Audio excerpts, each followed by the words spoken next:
Hello जी, आशा करती हूँ कि आप सभी बहुत अच्छे होंगे भई। जैसा कि आप सभी को पता है कि हरियाणा पब्लिक सर्विस कमीशन की तरफ से काफ़ी सारी असिस्टेंट प्रोफ़ेसर की वैकेंसी निकाली गई हैं भई। और कल ज्योग्राफ़ी का मेंस का एग्ज़ाम था और आज हिस्ट्री का मेंस का एग्ज़ाम था।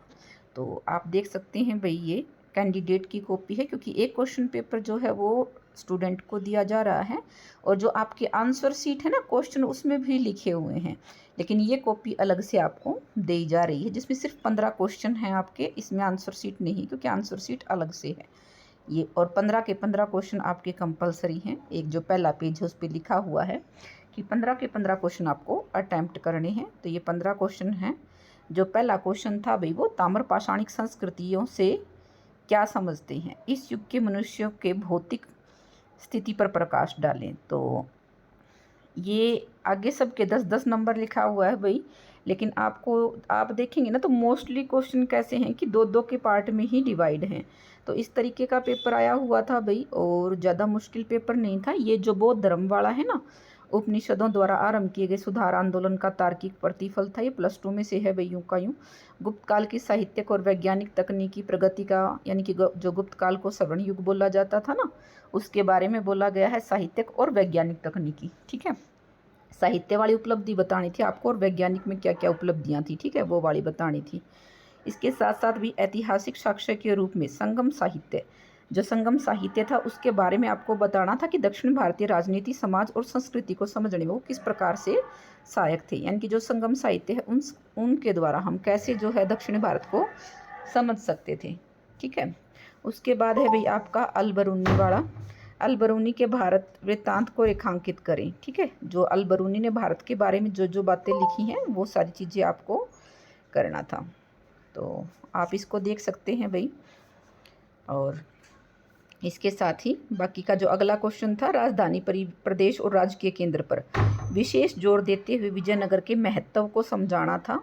ये भी आसानी क्वेश्चन था, विजयनगर वाला, अलबरूनी वाला। जो ये ताम्र पाषाणिक वाला है ना भाई, थोड़ा सा हो सकता है भी, अगर किसी ने बहुत अच्छे से इसकी तैयारी की है तो ही आप लिख सकते हैं। मराठा साम्राज्य वाला भी इतना मुश्किल नहीं था, विस्तार और उसके सुदृढ़ीकरण के बारे में बताना था।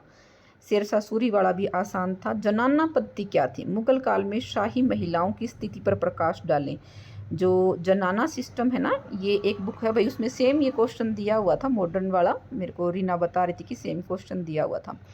उसके बाद भाई, मुगल काल में किस प्रकार से पंचायत और गांव के मुखिया अर्थव्यवस्था और समाज को नियंत्रित और नियमित करते थे। आधुनिक इतिहास लेखन में मौखिक साक्ष्य क्या है, किस प्रकार मौखिक साक्ष्य से विभाजन के बारे में हमारी समझ का विस्तार मिलता है। फिर है 19वीं सदी में कलकत्ता, मद्रास और बम्बई के नगर नियोजन को प्रभावित करने वाली चिंताएं कौन कौन सी थी। ब्रिटिश राज सत्ता के अधीन भारत में पड़ने वाले अकालों के बारे में बताना था। भारत में रियासतों के एकीकरण में सरदार वल्लभ भाई पटेल की भूमिका का विश्लेषण करना था भाई। उसके बाद था अर्नोल्ड टायनबी वाला, जो ये आपका रिसर्च वाला एक सेक्शन है ना, उसमें से था भाई। अर्नोल्ड टायनबी के सिद्धांत, चुनौती और प्रतिक्रिया का आलोचनात्मक विश्लेषण करें, सभ्यताओं के विकास को समझने में ये कहाँ तक उपयोगी है। ठीक है, ये छोटे प्रश्नों में भी आता है कई बार। ठीक है, अर्नोल्ड टायनबी वाला।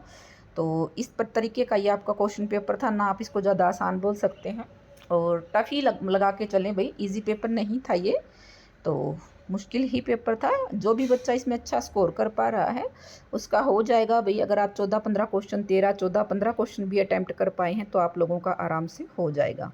इसके साथ ही भाई, जिनका भी आगे मेंस का पेपर है वो भी अपनी अच्छे से तैयारी करें। जिनका प्री का एग्ज़ाम है वो ज़्यादा से ज़्यादा क्वेश्चंस लगाएं भाई। और जो आपका इकोनॉमिक्स का रिज़ल्ट है वो उसके बाद ही आएगा। आपको पता है कि प्रोमिला वाले केस की डेट है, उसके बाद ही आप लोगों को आपका रिज़ल्ट देखने को मिलेगा। BCA BCB वाला भी अभी रिज़ल्ट नहीं आया है, क्योंकि AMO वाला 16 तारीख को आज बोल रहे थे, आज नहीं भी 16 तारीख को बोला। ठीक है, तो देखो उसमें क्या रहता है। और न्यू वैकेंसी आपकी अगली साल आएंगी, तो लगातार मेहनत करते रहें भाई, लगातार तैयारी करते रहें। मेरी तरफ से आप सभी को ऑल द बेस्ट।